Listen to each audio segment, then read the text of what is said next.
Good morning. Thank you for joining our virtual service here at First Unitarian Church of Toledo. So happy as always to see you online. Just have a couple of announcements before we start. We will not have our Zoom coffee hour today. Instead, we invite you to come to our outdoor, socially distanced mass picnic. Please bring your own chair, but we will provide food for you. And we encourage you also to bring some money for our mini auction. This is making up for a previous auction that was rescheduled. Really love to see you all, support our community, and begin promptly. Also, a note that we will have the Pam Bell check-in at 12:30 when we've done plenty of time to come to. Our opening words this morning are by Lois Van. Let go of all that binds you, of all that burdens you, of what you carry, of all that shames you, of fear, of trespasses and transgressions, of woundedness.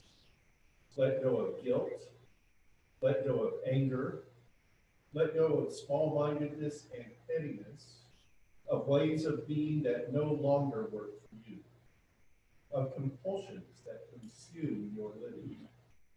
Let go of what you cannot change. Let go of regret, of that which haunts you. Let go of pain. Let go of ways in which you missed the mark. Let go. Today's chalice lighting is words by Vanessa Southern for Yom Kippur.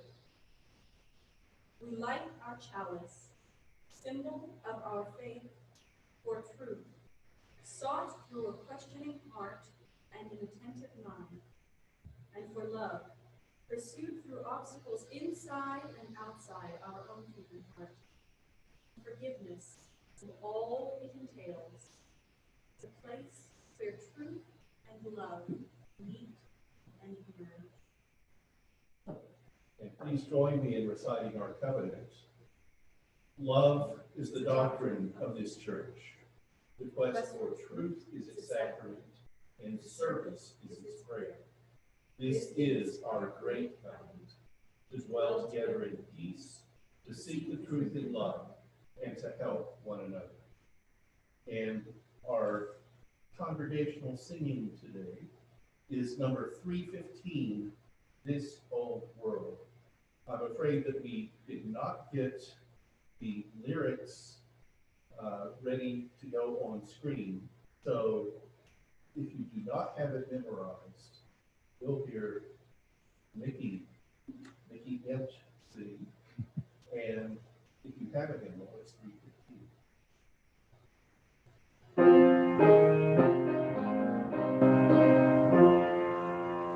This whole world is full of sorrow, full of sickness, grief, and sorrow. We put our neighbors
For our story time today, I'll tell you something from Randy Hammer from a book he wrote for Skinner House Books, which is a Unitarian Universalist Association publishing house. This is called 2 or 3 Important Words. It's important to apologize and to forgive. Billy was the first to arrive at the classroom on Friday morning. The teacher wasn't even there yet. Billy couldn't wait to go to the craft table and look at the ice cream stick models his class had been working on before leaving school the day before. Wow, that's a nice boat, Billy whispered to himself as he leaned over the table to get a closer look at Tabitha's model. All at once, Billy lost his balance and fell onto the table, smashing Tabitha's craft to pieces. Oh no, Billy cried. I've ruined Tabitha's boat. She'll be really mad. Billy could hear laughter in the hallway. It was the other students making their way to class. Quickly, he took his seat and buried his head in the book. One by one, the other children came in and took their seats. No one went Do over to you the have the craft black table to magic look them up. selected as the audio source? Billy was glad because he didn't want anyone to find out. At recess, some of the children wandered over to the craft table to admire the projects. Pretty soon, Tabitha came over too. Immediately, Tabitha screamed, "My boat is broken! Who smashed my boat?" But no one said a word, especially Billy. Maybe if he just acted like he didn't know anything, no one would ever find out that he was the guilty one. All day long, Billy worried. He couldn't concentrate on his lessons. He felt guilty inside, too, like he should be honest and tell Tabitha it had been an accident. But Billy was afraid. afraid of what Tabitha would do to him and what the teacher would do to him, too. Finally, the day was over. Billy was relieved. It was time to go home, but all weekend, Billy was unhappy. He knew he had made a mistake and should own up to it, but how could he? On Monday, Billy could not wait to talk to Tabitha. Tabitha, Billy slowly began, I'm sorry. I'm the one who smashed your boat on Friday. You what? Tabitha shouted, coming closer to Billy. But Billy continued, It was an accident, I promise. I was thinking how nice your boat was when I slipped and fell on the table. I didn't mean to, honest. For a moment, Tabitha didn't say anything. Finally, she let herself smile and said, Well, if it was an accident, I guess it's okay. If you really didn't mean to, I guess I can build another one. Yeah, Billy agreed, and I can help you. We'll work on it together. And that's just what Tabitha and Billy did later that afternoon.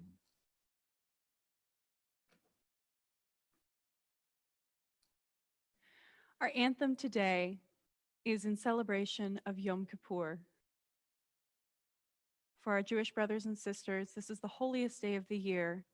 And as you may know, when you say hello to someone, instead of a happy Yom Kippur, it's a solemn day. So we encourage our friends that celebrate to have an easy fast as they meditate on atonement, on their covenant with God. We hear the centuries-old Ashkenazi melody, the Kol Nidre. This translation is from an arrangement by Louis Lewandowski. Let all our vows and oaths, all the promises we make and the obligations we incur to you, O God, between this Yom Kippur and the next, be null and void should we, after honest effort, find ourselves unable to fulfill them. Then may we be absolved of them. Much in the same way that we recite our covenant to each other, the relationship of covenant between God and his people is the highest importance on Yom Kippur.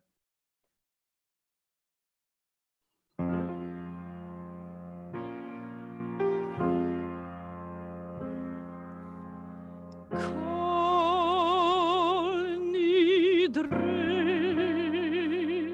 ve'sarei v'charamei v'konamei v'chinui v'kinusei u'shavuot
Thank you for that sacred song.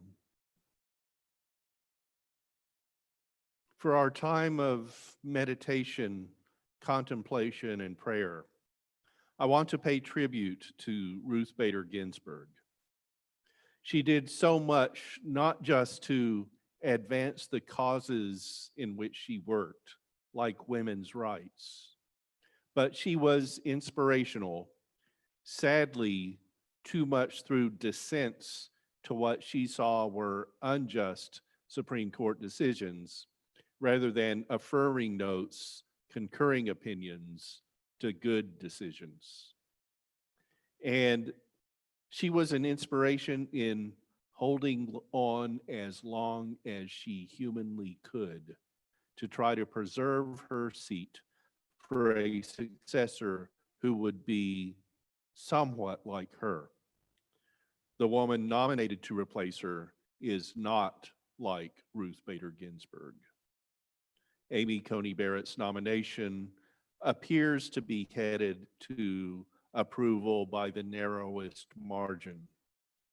I have been in touch with the offices of Ohio's senators saying that Rob Portman should have shame for being a yes vote in rushing through this nomination that is against the will of the people today. But Ruth Bader Ginsburg is worthy of the good words people, even those who opposed her in life, are saying about her. I saw a Facebook post by someone named Molly Conway, who pointed out some circumstances about Ginsburg's dying on September 18th, coinciding with the beginning of Rosh Hashanah. Molly Conway gave perspective on what it means to say, may her memory be a blessing, and noting that some say that a person who dies on Rosh Hashanah is a good and righteous person who actively worked for justice. What we're saying, Conway wrote, is that she was a thoughtful person who worked tirelessly to create a more just world. She wrote that with Jewish tradition not having a focus on an afterlife, may her memory be a blessing is good because it's her memory here on earth. And what it implies, she wrote, is may you be like Ruth. Conway concludes, may her memory be for blessing. May her memory be for revolution. May we become a credit to her name.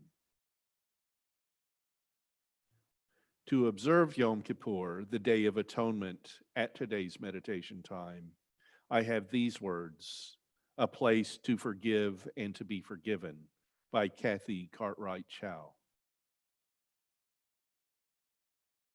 For those we have hurt in any way, whether through word or deed or thoughts, here is a place to forgive and to be forgiven.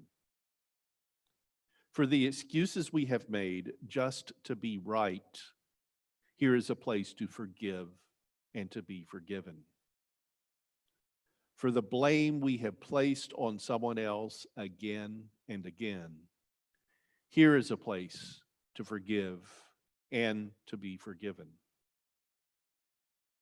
For passing up the opportunity to help because we were afraid, here is a place to forgive and to be forgiven. For hiding the truth from someone, here is a place to forgive and to be forgiven. For working beyond the anger and resentment, here is a place to forgive and to be forgiven. For the times I have felt not heard, here is a place to forgive and to be forgiven. Forgiveness is never easy, whether for yourself or someone else. Here is a place to forgive and to be forgiven. Let's observe 1 minute of silence.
Spirit of life,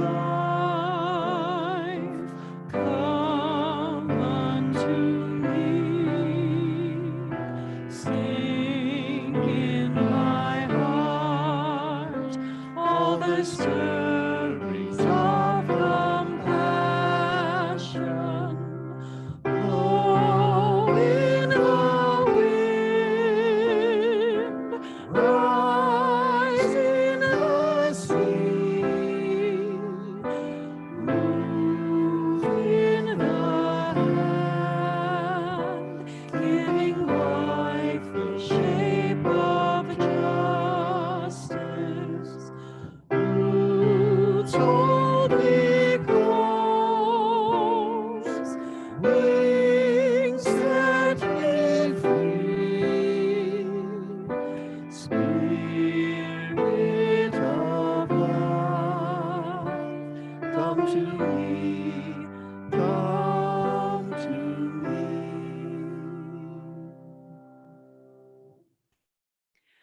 Our reading today by Ogden Nash, adapted from A Clean Conscience Never Relaxes in I'm a Stranger Here Myself.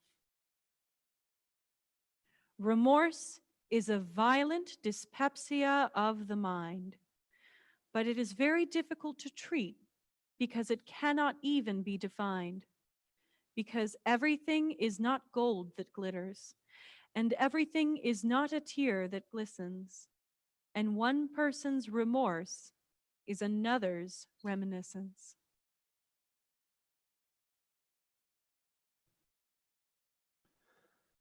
I may as well start with this because you might want to say it pretty soon, so I'll get ahead of you.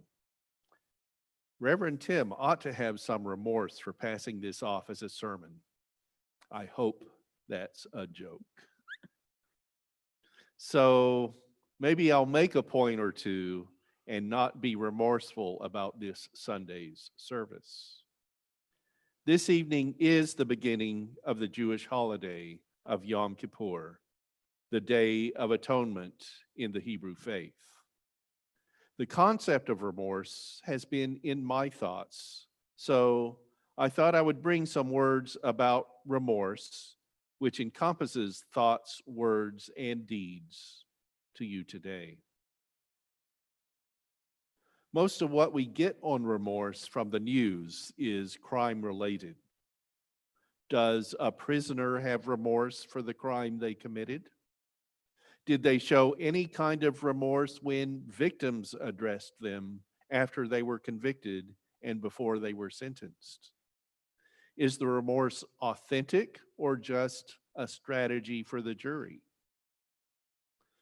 A punishment imposed by others isn't a way to demonstrate your remorse either. You can pay your debt to society and still not be remorseful. But remorse isn't just a concept for crime, and it's more than a philosophical concept tied to reason. It's part of human nature, which is why we can be astounded to hear a politician express no remorse for actions or inactions that would make a better person feel guilt, shame, and the remorse to resolve the failing and try to make things better.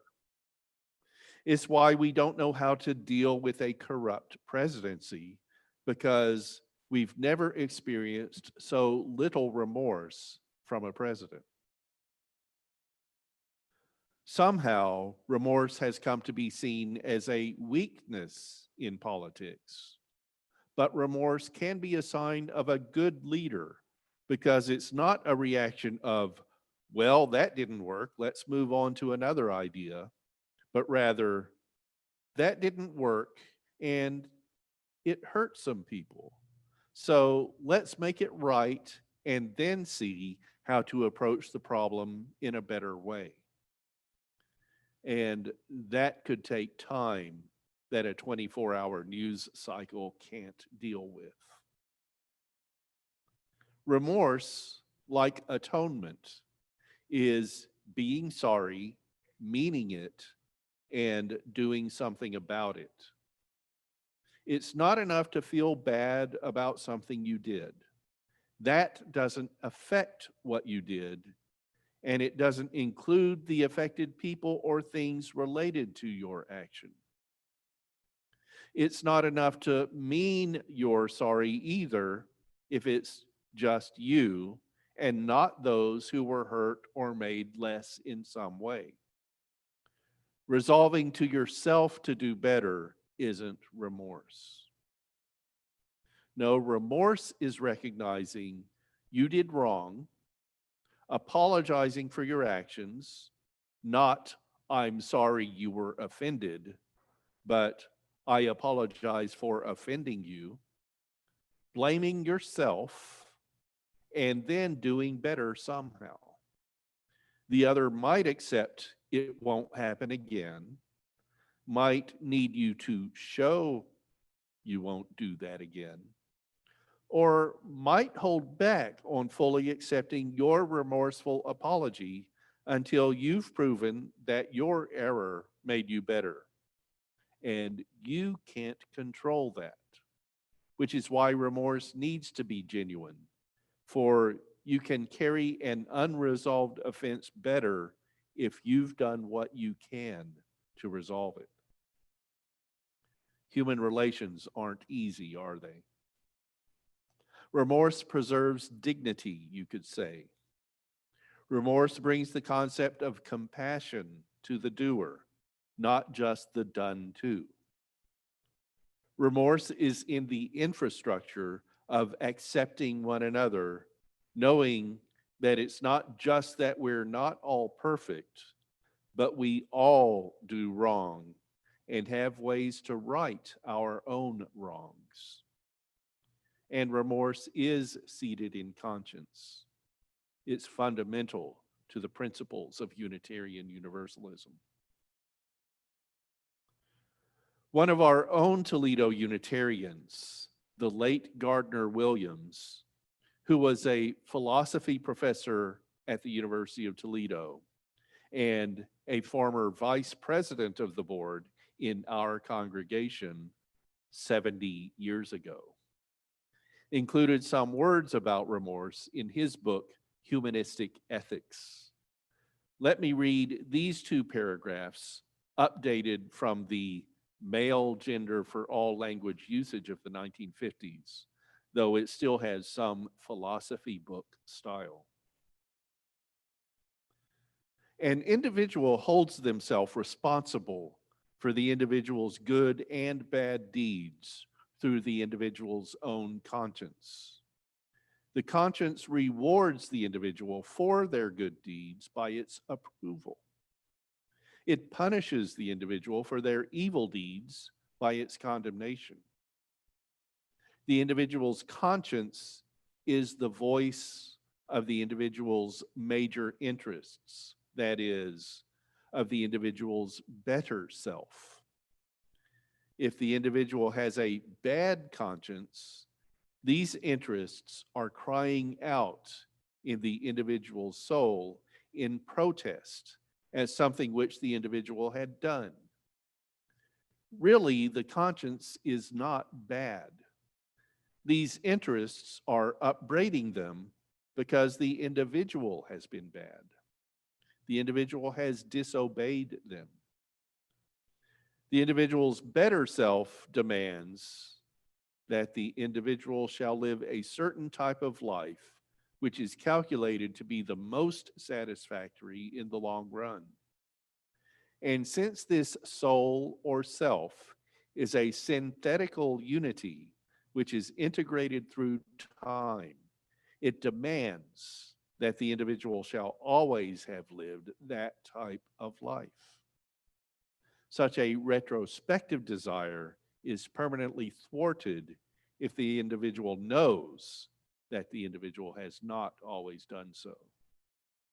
The suffering involved in the frustration of this desire is the punishment the individual's conscience inflicts upon the individual.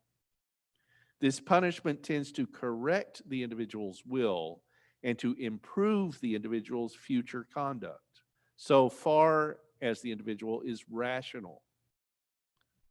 The individual's better self thus holds the individual morally responsible for the individual's voluntary misdeeds because doing so is worth its while. It has an interest in making the individual answer for them. It cannot repudiate this interest without giving up its temporal, that is, its spiritual integrity, that is, without abandoning its ideal of a total life which shall be of a type that is most satisfactory to it. To give up this ideal would mean spiritual disintegration. Remorse really does get to religion, whether spiritual or organized religion. Faiths other than ours give great attention to confession and penance.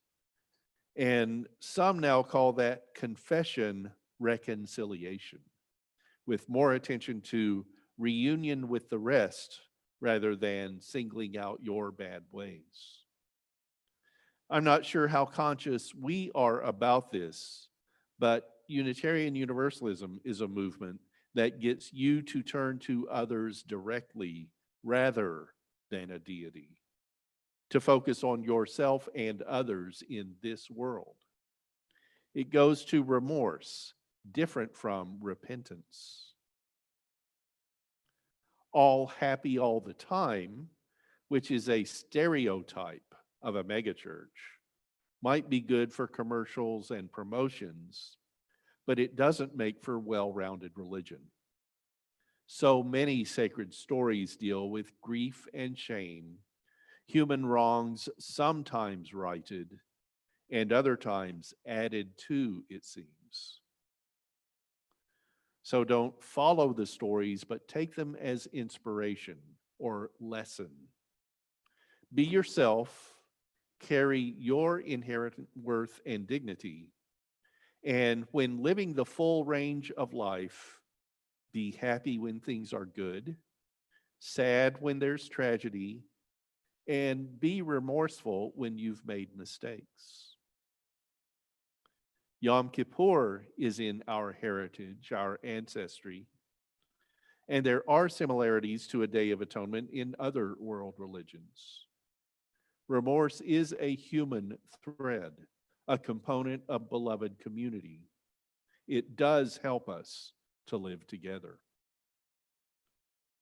Be remorseful about not doing right by people, of course, but also know that your remorse is an element in your interactions with animals, house pets, and wildlife, and even with the environment, which might not be in a position to accept an apology, but can be improved as a result of remorse acknowledging actions.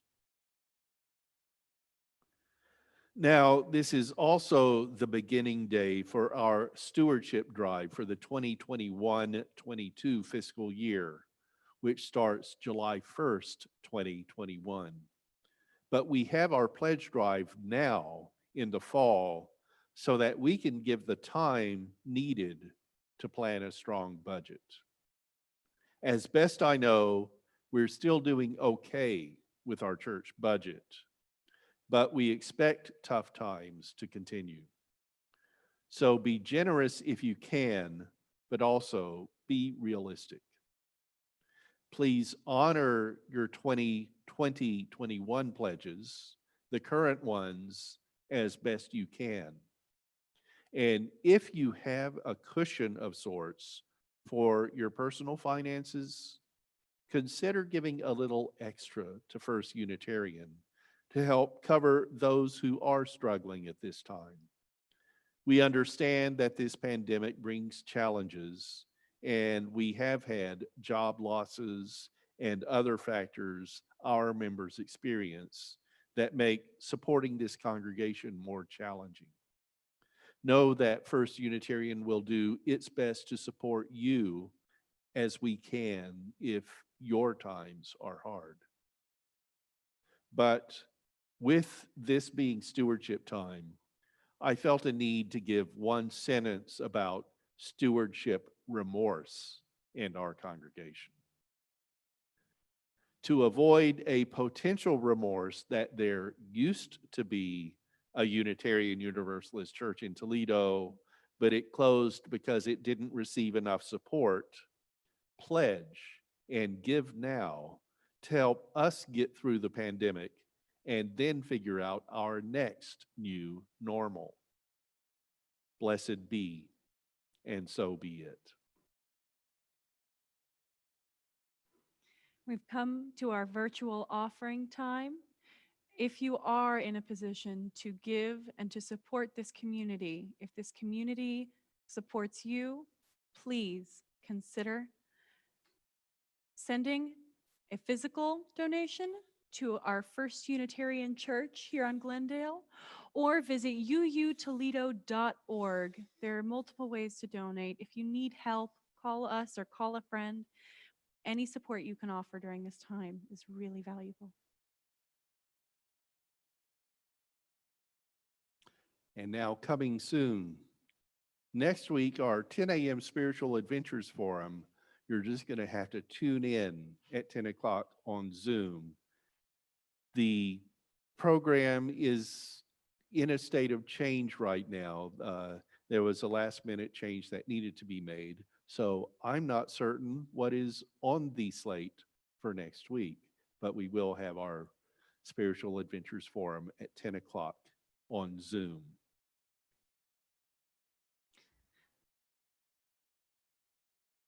And then at 11 o'clock, our service here will be led by David Strickler, our commissioned lay minister, and he will speak on forgotten but not gone. We invite you again to join us at our stewardship picnic today at 1 o'clock. We won't have coffee hour, but we hope to see you outside.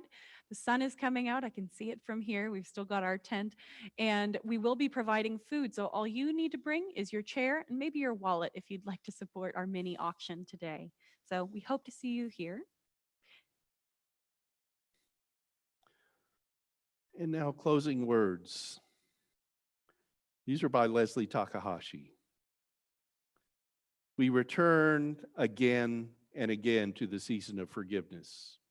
And each time we come bearing gifts, a grudge to relinquish, a hatred to extinguish, a hope that has bloated and distorted, a glancing word that has wounded. Each time we walk the road toward forgiveness, we mutter that we have been here before. When will we remember that forgiveness is not so much an act as an attitude, not so much a duty as a love we give ourselves as part of the ever unfolding new beginning? As we send the flame, we hear Atonement Day by Haim Stern. Once more, Atonement Day has come. All pretense gone, naked heart revealed to the hiding self. We stand on holy ground between the day that was and the one that must be. We tremble. At what did we aim? How did we stumble? What did we take? What did we give? To what were we blind? Last year's confession came easily to the lips. Will this year's come from deeper than the skin? Say then, why are our paths strewn with promises like fallen leaves? Say then, when shall our lust be for wisdom? Say now, love and truth shall meet, justice and peace shall embrace.